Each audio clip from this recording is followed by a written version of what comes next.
भूपेश बघेल ने प्रश्नकाल में उठाया पीएम आवास योजना का मुद्दा। स्पष्ट जवाब नहीं मिलने पर बीजेपी सरकार पर साधा निशाना। सदन में गरमाया पीएम आवास योजना का मुद्दा। सदन में विपक्ष का वॉकआउट। उप मुख्यमंत्री विजय शर्मा ने दिया बयान। विधानसभा बजट सत्र में रीजेंट खरीदी का मामला सामने आया। खरीदी में पाई गई 3 प्रकार की अनियमितता, मांग और बजट से अधिक राशि की हुई खरीदी। महासमुंद में जिला पंचायत अध्यक्ष उपाध्यक्ष चुनाव में बीजेपी की जीत। बीजेपी ने लहराया परचम। बीजेपी पार्टी कार्यालय तक जश्न का माहौल। रायपुर स्मार्ट सिटी ने बनाया नया प्रबंध संचालक। नियम आयुक्त विश्वदीप ने संभाला प्रबंध संचालक का पदभार। अधिकारियों और कर्मचारियों ने दी शुभकामनाएं।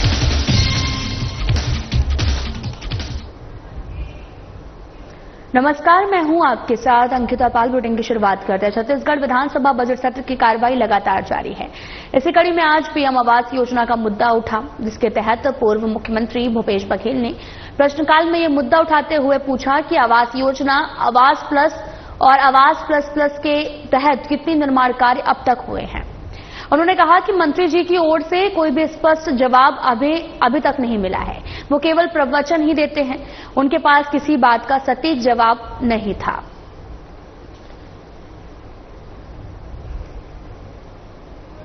भाई वो प्रवचन ही दे रहे थे, मैं पूछ कुछ रहा था। मैंने कहा ये आंकड़े में अंतर क्यों है, उसका उत्तर नहीं दे रहे थे।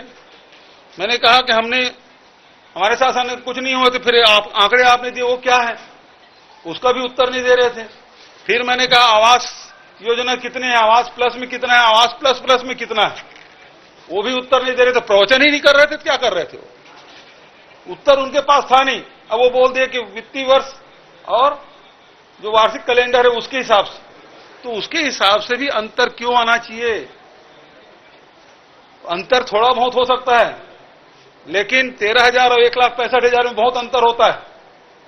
और 6 में यदि वित्तीय वर्ष के हिसाब से करें तो आर्थिक सर्वेक्षण में 24-25 में आपने 6 कहा और पुन्नूलाल मोहल्ले को वार्षिक वित्तीय वर्ष में 13,000 आपने उत्तर दिया, 13,170। तो दोनों आंकड़े में अंतर क्यों, 6 और 13,170 में बहुत अंतर है। तो आपके आंकड़े ही गलत है। तो ये कौन बनाया इसको उत्तर, अब समय समाप्त हो गया था, इसलिए हमने आग्रह किया कि ये जो आंकड़े आ रहे हैं आपके विभाग के द्वारा दिया गया है, तीनों आंकड़े में सही कौन है, मंत्री जी अभी बता दें। क्यों नहीं जानना चाहिए जनता को। तो ये भारी गड़बड़ी है, इनको आवाज देना नहीं है, केवल राजनीति करना है। छत्तीसगढ़ विधानसभा का बजट सत्र लगातार जारी है और इसी कड़ी में प्रधानमंत्री आवास योजना का मुद्दा सदन में गरमाया हुआ है। वहीं विपक्ष ने सदन से वॉकआउट भी कर दिया है, जिस पर उप मुख्यमंत्री विजय शर्मा ने कहा इसमें विपक्ष के वॉकआउट का कोई मतलब नहीं था। अब तक प्रधानमंत्री आवास के नाम पर लगभग 11 लाख आवास बने हुए थे, लेकिन इसके अलावा भी हमने 18 लाख आवास बनाने का वादा पहली कैबिनेट में किया था।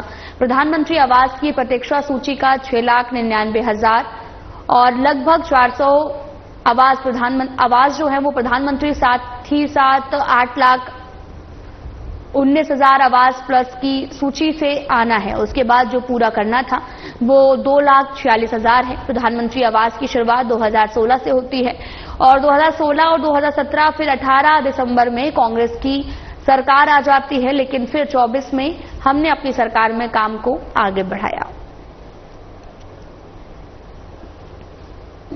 प्रधानमंत्री आवास में किस वर्ष में कितना निर्माण कार्य हुआ, बहुत मेहनत करके उत्तर बनाया गया था और उस पर चर्चा भी थी, परंतु बहिर्गमन का कोई अर्थ नहीं था।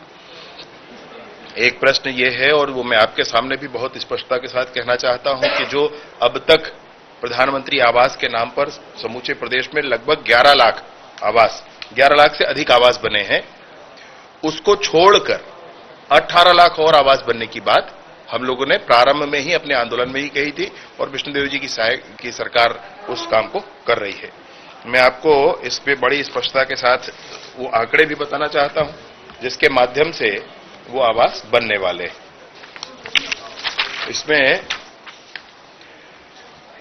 प्रधानमंत्री आवास की प्रतीक्षा सूची 2011 परमानेंट वेटिंग लिस्ट कहते हैं, उसका 6,99,000 और लगभग 400 आवास, 6,99,400 से अधिक आवास प्रधानमंत्री आवास के waiting list, permanent waiting list 2011 की सर्वे सूची के आधार पर वो बनना है। साथ ही साथ 8,19,999 आवास ये हैं जो आवास प्लस की सूची से आना है। और उसके बाद जो पुराने आवास के राशि बच गई थी जिनको अभी पूरा कराया गया है वो 2,46,000 आवास वो भी हैं।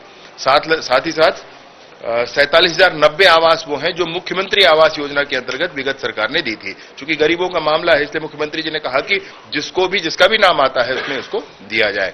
इस तरीके से 18 लाख से अधिक आवास, 18,12,743 आवास ये देने की बात कही गई है।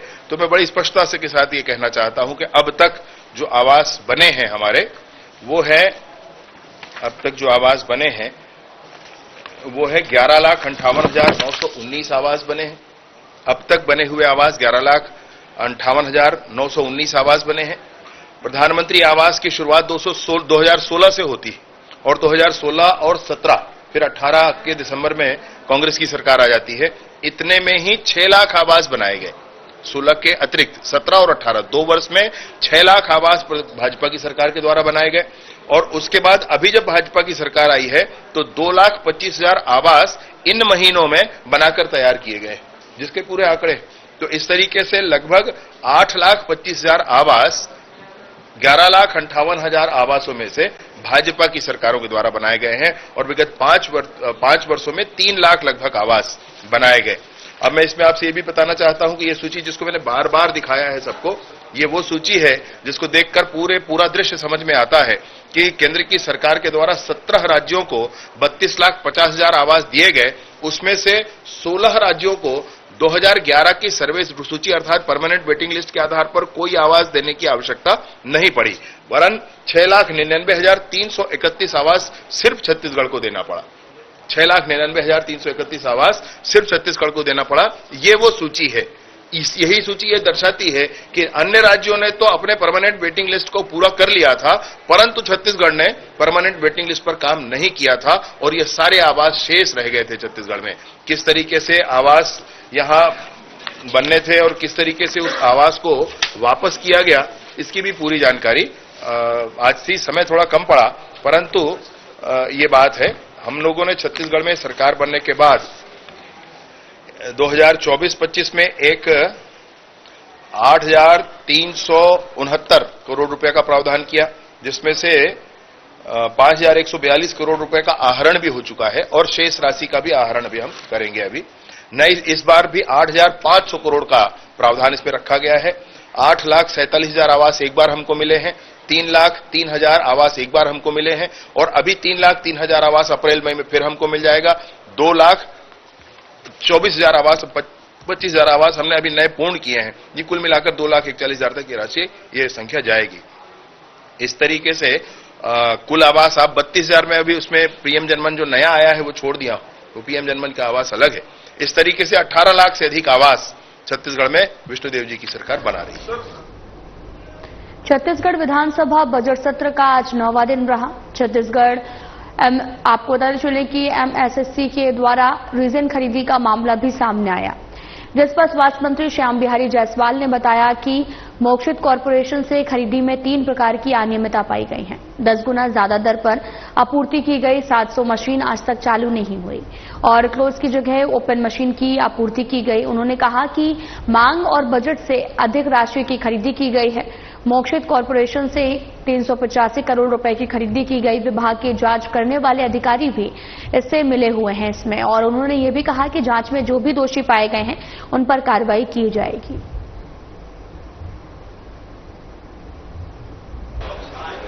देखिए,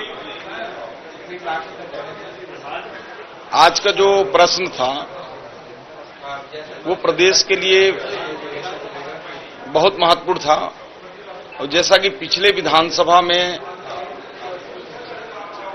2 महीना पहले ही हमने उसके ईओडब्ल्यू जांच की घोषणा किया था और इन 2-2.5 महीने के अंदर ही उस पर हमने जांच भी चालू कर दिया, उस पर कार्यवाही भी चालू कर दिया। और आप देखेंगे कि जो मोक्षित कॉरपोरेशन का जो डायरेक्टर है वो अभी जेल में है।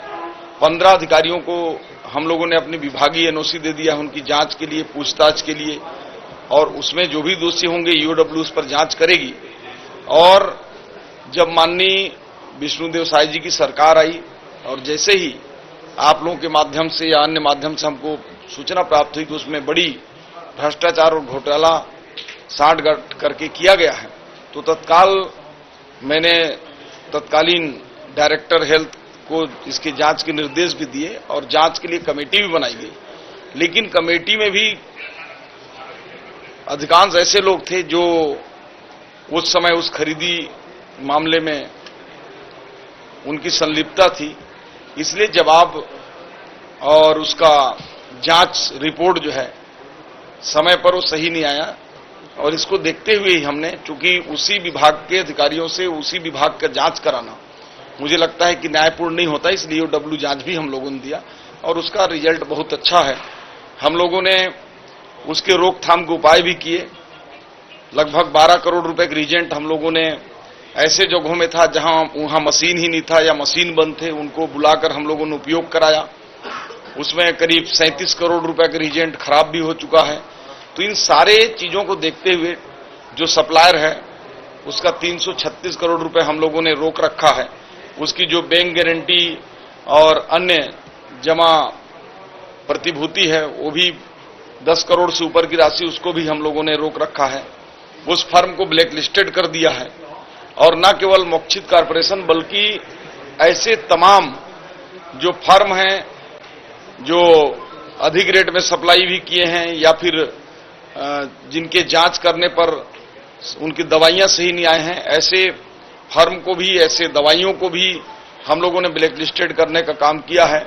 और एक ऐसी पोर्टल अभी मॉनिटरिंग के लिए हम लोगों ने बनाया है कि वो ऑनलाइन डैशबोर्ड में दिखता रहेगा कि कहां कितनी रीजेंट उपलब्ध है, कितना आवश्यकता है, कितनी दवाई वहां है।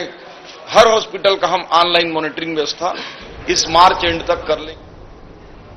पूर्व मुख्यमंत्री भूपेश बघेल का बयान सामने आया जिसमें उन्होंने कहा कि नगरीय निकाय और पंचायत चुनाव में सत्ताधारी दल ने शराब और पैसे और शासकीय मशीनरी के दुरुपयोग करते हुए चुनाव जीतने की कोशिश की है और अभी भी वो लगातार जारी है। उन्होंने ये भी आरोप लगाया कि जहां पर बीजेपी को बहुमत नहीं मिला वहां चुनाव निरस्त करा दिए गए। इसके साथ ही पूर्व सीएम भूपेश बघेल ने चुनाव को लेकर बीजेपी सरकार पर कई आरोप लगाए।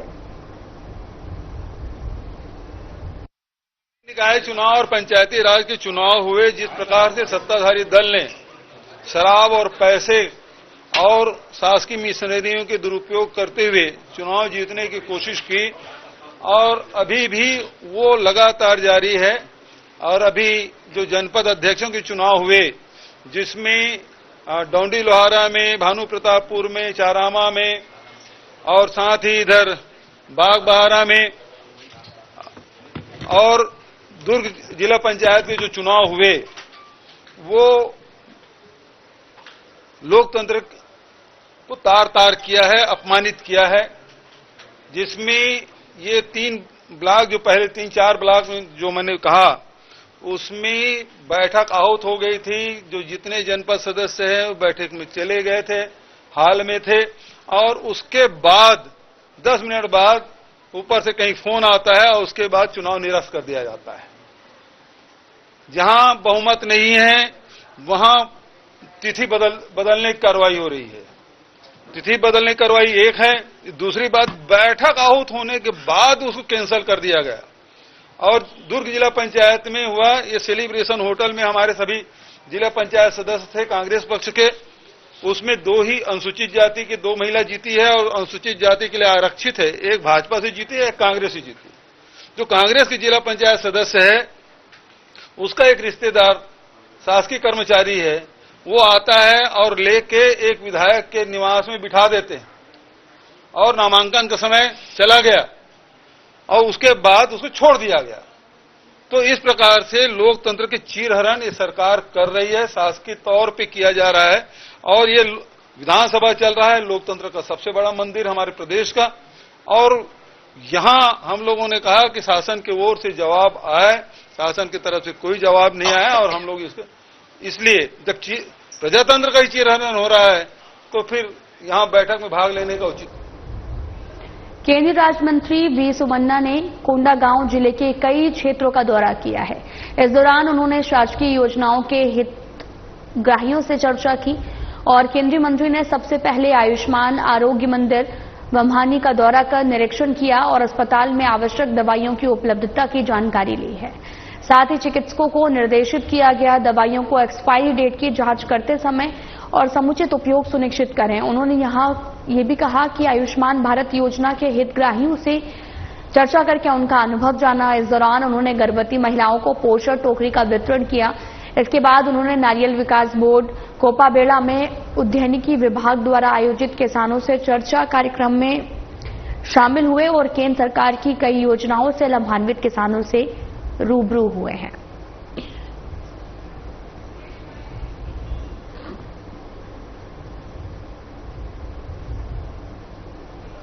राजधानी रायपुर के राजीव भवन में कांग्रेस संचार विभाग की ओर से अंतर्राष्ट्रीय महिला दिवस को लेकर आपको बताते चले कि महिला पत्रकारों को सम्मान के लिए कार्यक्रम आयोजित किया गया। इस दौरान महिला दिवस से पहले कलम वीरांगना सम्मान से सभी महिला पत्रकारों को सम्मानित किया गया। इस अवसर पर पूर्व मुख्यमंत्री भूपेश बघेल, पीसीसी चीफ दीपक बैज, कांग्रेस संचार विभाग प्रमुख सुशील आनंद शुक्ला ने सभी वीरांगनाओं को सम्मानित किया। वहीं साधना प्लस न्यूज की संवाददाता छाया जायसवाल को भी कलम वीरांगना सम्मान से सम्मानित किया गया है और साथ ही पत्रकारिता के क्षेत्र में संवाददाता छाया जायसवाल के कार्यों को देखते हुए उन्हें सम्मानित किया गया। और वहीं इस दौरान पूर्व मुख्यमंत्री भूपेश बघेल ने कहा कि पत्रकारिता के क्षेत्र में आगे बढ़ रही महिलाओं को आगे बढ़ते रहना चाहिए। भूपेश बघेल ने सभी महिला पत्रकारों को शुभकामनाएं दी।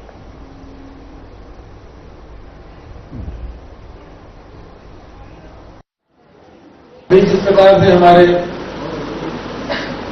मीडिया किसानों ने कुछ बातें कही, ये इलेक्ट्रॉनिक मीडिया है तो बहुत कम थोड़े से ही महिलाएं थी जो काम कर रही थी, जिसमें ममता का नाम और फैसल का नाम सबने दिया। मुझे आगे अखबारों में भी बहुत कम महिलाएं हुआ करती थी, जिसमें शशि परगनिया, रत्ना वर्मा, ऐसे कुछ नाम थे, आशा शुक्ला, ये 3-4 महिलाएं हैं जिसका नाम होता था जो अखबारों में तब बड़ा आश्चर्य देखते महिला को उस दौर को भी देखा। ये दौर है, अब तो भीड़ है। अब स्थिति ये है कि इलेक्ट्रॉनिक मीडिया में केवल महिलाएं दिखती है, चाहे फिल्म देखें तब, चाहे स्टूडियो देखें तब, बल्कि अखबारों की संख्या कम हो गई। गुप्ता जी जैसे कुछ लोगों का तो खाता है कि हाथ जो अखबार में, हाँ, तो गिरी चुनी है जो अखबार में जितना है सब इलेक्ट्रॉनिक मीडिया में आ गए, सोशल मीडिया में आ गए। आजकल तो बहुत सारे चीज हो गए, यूट्यूबर बहुत सारे। ये जो दौर है, निश्चित रूप से जब आपने कहा कि अब महिला अगला नहीं सबला हो गई, मैंने कहा कि वो दौर था जब कहा जाता था कि हायर नारी के लिए यही काम आंचल महसूस और आंखों, वो दौर अब नहीं रहा। हमारे छत्तीसगढ़ में महिलाओं की जनसंख्या आप देखेंगे कितने विधानसभा जिस महिला मतदाता संख्या थी, यदि पुरुष की जनसंख्या के हिसाब से देखें तो महिला जनसंख्या अधिक है। वैसे तो हमारे छत्तीसगढ़ में कभी बेटे बेटियों की ज्यादा भेद नहीं करते। रायपुर विधानसभा की कार्रवाई लगातार जारी है और इसी कड़ी में बालोद जिला में डॉक्टर की कमी को लेकर सवाल सदन में उठा। कांग्रेस विधायक संगीता सिंह का बयान सामने आया जिसमें उन्होंने कहा कि मेरे जिला अस्पताल में डॉक्टरों की कमी है, अस्पताल डॉक्टर की कमी से जूझ रहा है और जिसे सदन को अवगत जो है वो कराया गया है। मेरे बालोद जिला में जो जिला अस्पताल है उसमें डॉक्टरों की कमी है। सामुदायिक स्वास्थ्य केंद्र वहां भी एक भी डॉक्टर नहीं है। अगर आज मैं क्वेश्चन की थी रिक्त पदों में कितने हमारे जिला चिकित्सालय में डॉक्टर हैं, तो उसमें शिशु रोग विशेषज्ञ भी एक भी नहीं है, 2 स्त्री रोग विशेषज्ञ उसमें भी नहीं है, रेडियोलॉजिस्ट नहीं है, मनोचिकित्सक नहीं है। अगर हमारे मेंटल बच्चे वहां जाते हैं मेंटल का वो सर्टिफिकेट बनाने तो उनको बाहर भेजा जाता है।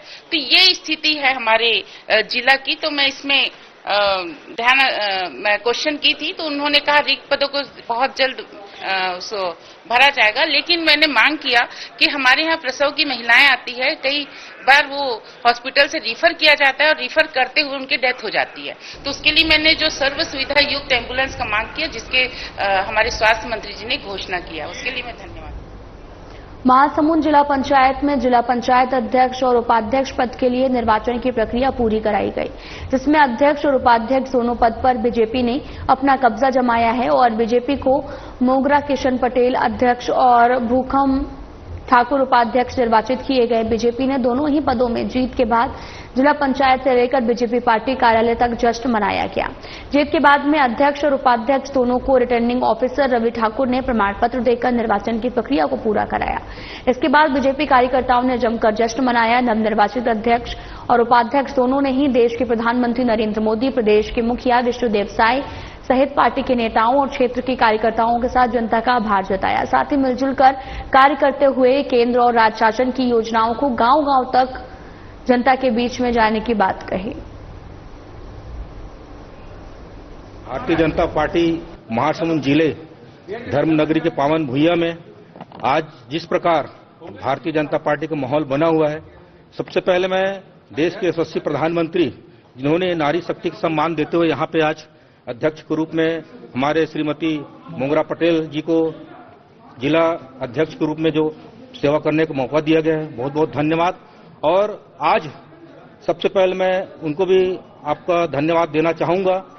हमारे देश के यशस्वी प्रधानमंत्री, हमारे छत्तीसगढ़ के मुख्यमंत्री श्री विष्णुदेव साय जी, जिला के सभी वरिष्ठ जनों, शीर्ष नेतृत्व को सभी साधुवाद देना चाहता हूं कि आज एक छोटा सा कार्यकर्ता को यहां तक जो मौका आगे भविष्य में देने के लिए आज यहाँ पे आज मौका दिया है। मैं भविष्य में आप लोग से यहाँ पे वादा करके जाता हूँ कि मैं एक छोटा सा कार्यकर्ता हूँ, गरीब परिवार से आता हूँ, और जिस प्रकार भारतीय जनता पार्टी ने मेरे ऊपर में विश्वास करके भरोसा दिलाया है, तो हमारा मेन उद्देश्य ये रहेगा कि हम जनता के बीच में जाकर ईमानदारी से काम करें और जो भी सरकार की जो योजना है उनको बिल्कुल हम घर घर तक पहुंचा के हम आगे विकास कार्य को गति देंगे। रायपुर नगर निगम आयुक्त और रायपुर स्मार्ट सिटी लिमिटेड के प्रबंध संचालक विश्वदीप ने निगम आयुक्त और रायपुर स्मार्ट सिटी के प्रबंध संचालक का प्रशासनिक पदभार संभाला है। जिला धमतरी के नवपदस्थ कलेक्टर अविनाश मिश्रा ने नवपदस्थ आयुक्त विश्वदीप को नगर निगम आयुक्त और रायपुर स्मार्ट सिटी लिमिटेड के प्रबंध संचालक का प्रशासनिक पदभार सौंपा। इस अवसर पर भारतीय प्रशासनिक सेवा बैच 2019 के नवपदस्थ रायपुर नगर निगम आयुक्त विश्वदीप को रायपुर नगर निगम और रायपुर स्मार्ट सिटी लिमिटेड के अधिकारियों और कर्मचारियों ने बुके प्रदान कर हार्दिक शुभकामनाएं दी।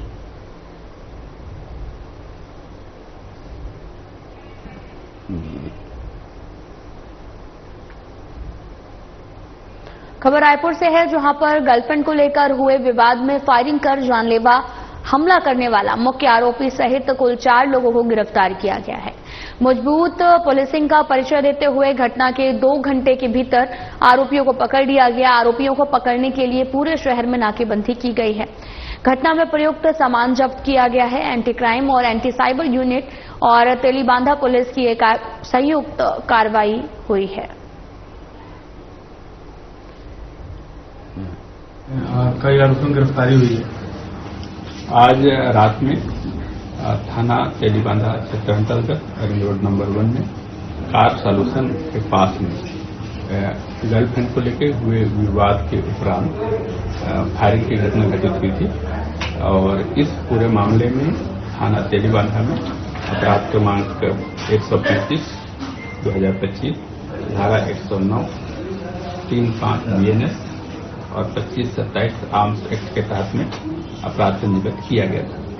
आरोपियों द्वारा अपराधी को जानलेवा हमला करने की नियत से फायरिंग की गई थी। इस पूरे प्रकरण में पुलिस के द्वारा लगातार काम करते हुए कुछ घंटों के अंदर ही आरोपियों को गिरफ्तार करने, साथ ही साथ आरोपियों के द्वारा घटने में प्रयुक्त किए गए 12 बोर का बंदूक, 2 खाली खोखे, उसके साथ घटना के समय पर प्रयुक्त एक पिस्टल और उसके फिलहाल में इतना ही। नमस्कार।